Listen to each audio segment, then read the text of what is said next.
Shalom dan selamat pagi bagi kita semua, keluarga besar Gereja Betel Indonesia, Jemaat Muassarah Rapat Indah Rapat Teluk Sagara City, Makassar, Pekanbaru, Medan, Paromi, Layambat. Segala kemuliaan, pujian dan hormat syukur bagi Allah kita, Tuhan kita, Yesus Kristus yang sudah menyatakan dirinya menjaga, memelihara, melindungi kita. Terbukti sepanjang malam dalam istirahat tidur kita diberkati. Hingga pada pagi hari ini kita dibangunkan dengan tubuh yang sehat, tubuh yang diberkati oleh Tuhan. Patutlah kita bersyukur dan berterima kasih hanya pada Dia saja. Haleluya. Sebelum kita melakukan segala aktivitas kita akan membaca Alkitab. Namun kita berdoa terlebih dahulu. Mari kita tunduk kepala, kita berdoa. Bapa di surga, kami bersyukur untuk kasih dan kemurahan Tuhan dalam kehidupan kami. Dan dalam pagi hari ini, sebelum kami mengawali aktivitas kami akan membaca kebenaran firman Allah yang akan terus menuntun kami ke dalam jalan kebenaran.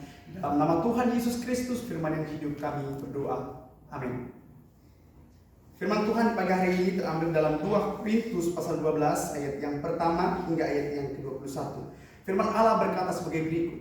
Paulus menerima penglihatan dan penyataan.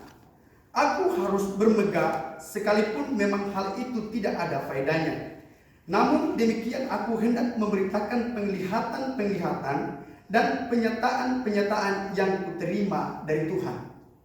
Aku tahu tentang seseorang Kristen 14 tahun yang lampau, entah di dalam tubuh aku tahu, entah di luar tubuh aku tidak tahu. Allah yang mengetahuinya. Orang itu tiba-tiba diangkat ke tingkat yang ketiga dari surga. Aku juga tahu tentang orang itu, entah di dalam tubuh, entah di luar tubuh, aku tidak tahu, Allah yang mengetahui. Ia tiba-tiba diangkat ke Firdaus dan ia mendengar kata-kata yang tak terkatakan, yang tidak boleh diucapkan manusia. Atas orang itu aku hendak bermegah, tapi atas diriku sendiri aku tidak akan bermegah, selain atas kelemahan-kelemahan. Sebab sekiranya aku hendak bermegah juga, aku bukan orang bodoh lagi, karena aku mengatakan kebenaran.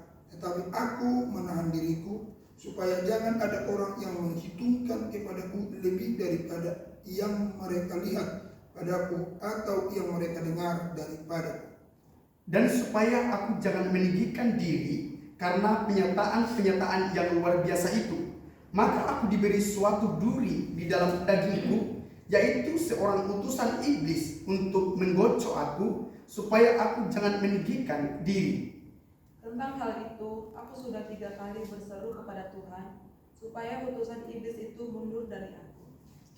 Tetapi jawab Tuhan kepadaku, cukupkanlah kasih karuniaku bagimu, sebab justru dalam kelemahan kuasaku menjadi sempurna. Sebab itu terlebih suka aku bermegah atas kelemahanku, supaya kuasa Kristus turun menaungi aku. Karena itu, aku senang dan rela di dalam kelemahan, di dalam siksaan, di dalam kesukaran, di dalam penganiayaan dan kesesakan oleh karena Kristus. Sebab jika aku lemah, maka aku kuat. Kekhawatiran Paulus. Sungguh aku telah menjadi bodoh, tapi kamu yang memaksa aku. Sebenarnya aku harus kamu puji, karena meskipun aku tidak berarti sedikit pun, namun di dalam segala hal aku tidak kalah terhadap rasul-rasul yang luar biasa itu.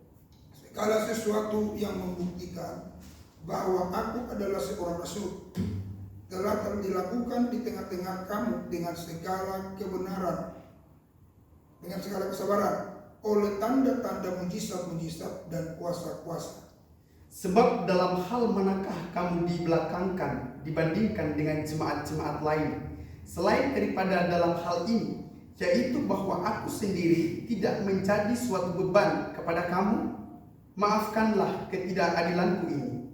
Sesungguhnya sekarang sudah untuk ketiga kalinya aku siap untuk mengunjungi kamu, dan aku tidak akan merupakan suatu beban bagi kamu, sebab bukan hartamu yang kucari, melainkan kamu sendiri, karena bukan anak-anak yang harus mengumpulkan harta orang tuanya, melainkan orang tualah untuk anak-anaknya.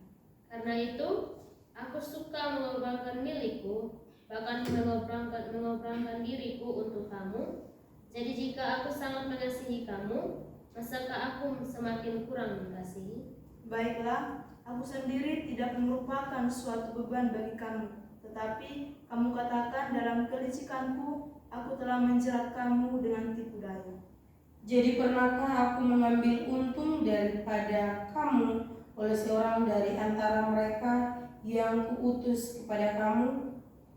Memang aku telah meminta Titus untuk pergi dan bersama-sama dengan dia aku mengutus saudara yang lain itu. Adakah Titus mengambil untung daripada kamu? Tidakkah kami berdua hidup menurut roh yang sama? Dan tidakkah kami berlaku menurut cara yang sama? Sudah lama agaknya kamu menyangka bahwa kami hendak membela diri di depan kamu. Di hadapan Allah dan demi Kristus kami berkata, semua ini saudara-saudaraku yang kekasih, terjadi untuk membangun iman kamu.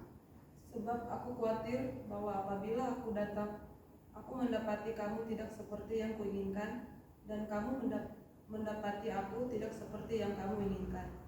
Aku khawatir akan adanya perselisihan iri hati, amarah, kepentingan diri sendiri, fitnah, bisik-bisikan, keungkuhan, dan kerusuhan.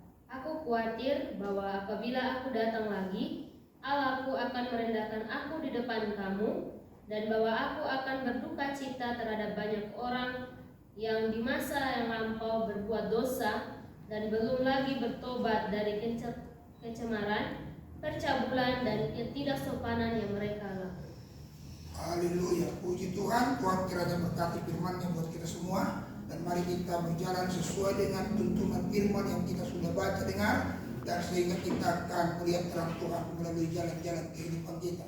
Puji Tuhan. Doa saya kiranya Bapak dan Ibu saudara terkasih jemaat Tuhan diberkati Tuhan dalam usaha, dalam pekerjaan, dalam bisnismu, dalam pelayananmu, dalam berbagai macam hal yang kau kerjakan. Biar kiranya Tuhan yang akan memberkati. Mari kita tunduk kepala kita berdoa.